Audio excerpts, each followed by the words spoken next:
অতিরিক্ত তাপদাহে শ্রমজীবী সাধারণ মানুষের মাঝে শুকনো খাবার ও সুপেয় পানি বিতরণ করেছে বাংলাদেশ গণতান্ত্রিক ছাত্র সংসদ পাবনা জেলা শাখার নেতৃবৃন্দ। ছাত্ররা যে উদ্যোগটা নিয়েছে এতে খুব ভালো। প্রচণ্ড গরমের মধ্যে পানি খাওয়াচ্ছে, শরবত খাওয়াচ্ছে, এটা খুব ভালো উদ্যোক্তা। ছাত্ররা বর্তমান ভালো কাম করতেছে, গরমের জন্য শরবত খাওয়াচ্ছে, খুব উপকার হচ্ছে। বাংলাদেশ গণতান্ত্রিক ছাত্র সংসদের উদ্যোগে যে উদ্যোগটা নেওয়া হয়েছে, এটা আসলে একটা খুব ভালো একটা উদ্যোগ।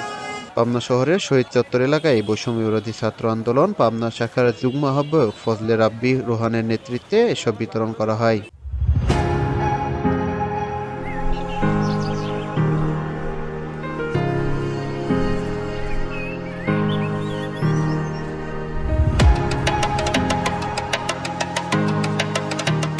এ সময় আরও উপস্থিত ছিলেন বৈষম্য বিরোধী ছাত্র আন্দোলন পাবনা শাখার যুগ্ম সদস্য সচিব শাওন হোসেন, সাংগঠনিক সম্পাদক আসিফ আহমেদ, রাতুল সৌরভ, রহমতুল্লাহ সাদ প্রমুখ। আমরা পাবনাতে গণতান্ত্রিক ছাত্র সংসদের কার্যক্রম শুরু করতে চলেছি। আজকের থেকে সামনে আগামী দিনে যত কার্যক্রম হবে আমরা আস্তে আস্তে চেষ্টা করতেছি প্রতিনিয়ত নতুন নতুন কার্যক্রম রাখার। আমরা গণতান্ত্রিক ছাত্র সংসদ সবসময় মানুষের সেবায় ছাত্রবন্ধু হিসাবে সবার সাথে আছি।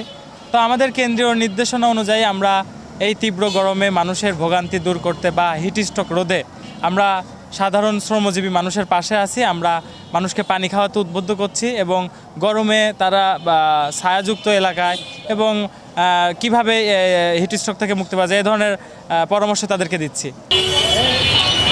VOD Bangla news desk.